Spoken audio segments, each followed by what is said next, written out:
So what do you make of the latest BBC trick? So they have done a podcast which features one woman, one BAME woman and two white women talking about this whole topic of Karens. I don't know how you would define a Karen, but it is essentially a middle-class white woman who is apparently now responsible for all of the ills of society.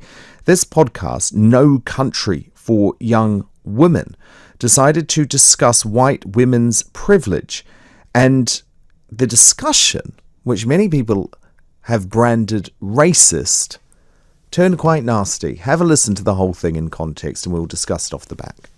My first question to the ladies today is, how can white women not be Karens?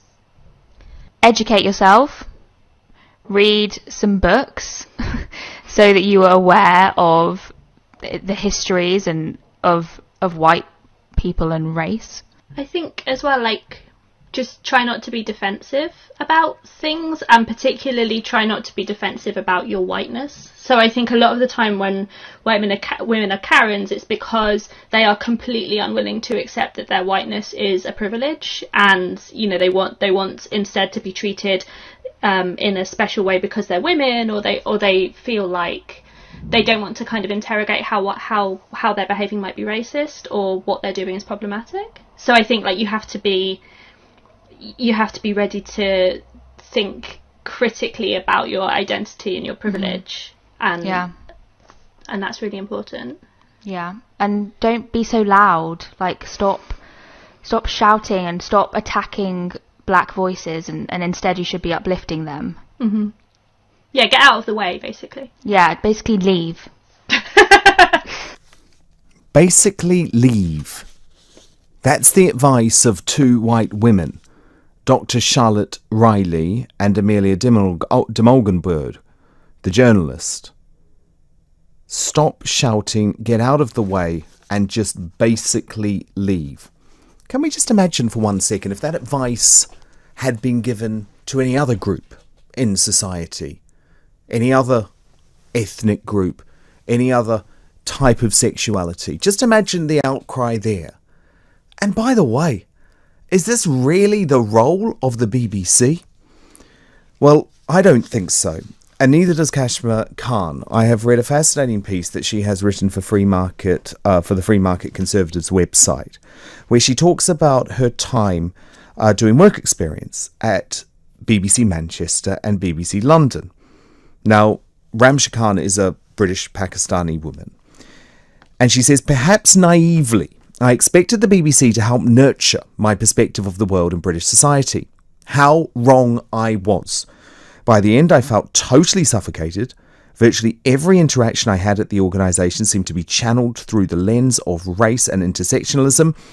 The BBC, a once respectable and leading news organisation, had clearly succumbed to the enormously divisive plague of identity politics.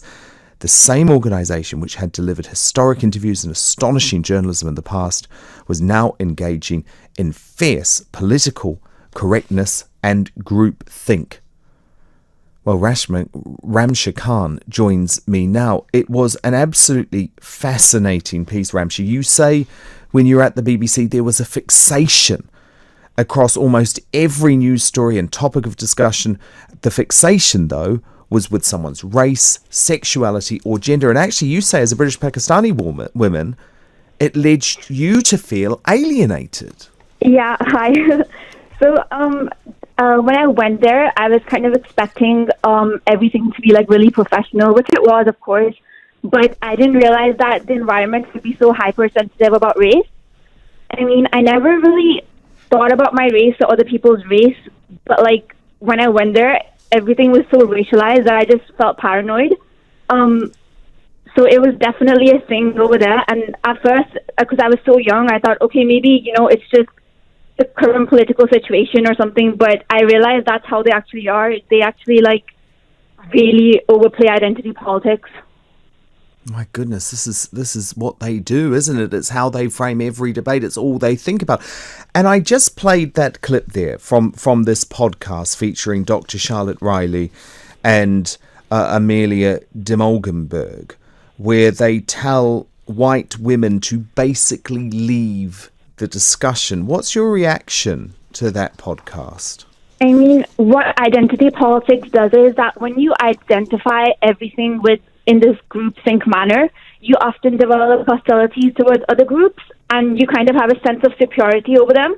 And I feel like that's what these women are doing under the guise of white privilege. But is there any evidence of white privilege existing? I really don't believe there's a thing called there's any white privilege in society today. Like, it's just this bias they already have. So, you know.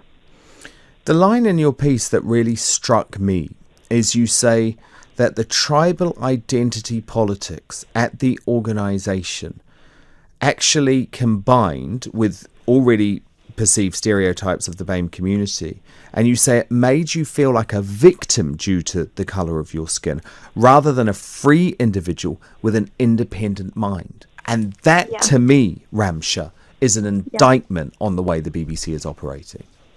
Yeah, I mean, I remember there was someone at the BBC who kind of implied that because I was a BAME person, there was only so much I could achieve because the UK was structurally racist. And I was a bit shocked that they were implying this. It was a really demoralizing thing to say to someone, and I was so young back then, so I kind of thought, okay, there's only so much I can do, because, like, obviously I'm brown, I'm an immigrant, I'm Muslim, so, you know, I must have, like, these disadvantages. But as I got older and as I met new people, I just thought, okay, they're just kind of pandering to identity politics, and yeah, it was just kind of weird. Yeah. No, they absolutely are, because if you actually speak to someone like Kemi Badenoch, who was, of course, the Equalities Minister, and like you, came here as a refugee, you know, when she was a teenager, and she had very limited money, and she has now risen to the ranks of being a minister in a Conservative government. She says that actually there isn't endemic racism, and surely she would know, given her experience. Yeah, I mean, there are many people who are immigrants who have come to the UK and they've assimilated to the society. They've become very successful, you know. And they've not experienced this structural racism that people talk about. Obviously, it exists, but I don't think it's this white supremacist cesspit that the BBC portrays the UK to be. The UK is a great country, and it's one of the best, you know, liberal democracies out in the world. So I think they should look at the positives rather than constantly, you know, pandering to this negativity. So is your message to the BBC bosses, stop obsessing over gender, over race and over sexuality, and just go back to doing some great reporting? Of course, you know, we're all individuals, and I feel like the only way we can overcome racism and just, you know, these biases is if we start looking at people as human beings and not through this racial lens. And that's how we can progress. But we can't just keep overplaying this obsession with race, gender, and sexuality. It's divisive, and people shouldn't have to conform to a standard of how ethnic minorities should behave. So, you're completely right, and thank you so much for sharing your experiences. That is Ramsha Khan, who went for work experience at the BBC in Manchester in London. She's a young, successful British Pakistani woman, and says that it was all of this vile, toxic, tribal identity politics and all of these stereotypes that the middle-class white folk at the BBC are obsessed with that actually made her feel like a victim because of the colour of her skin, rather than a free individual with an independent mind. And then we hear that despicable podcast today with these two white women who, can I be honest, seem pretty white privileged themselves, telling other white women to basically leave, get out of the way.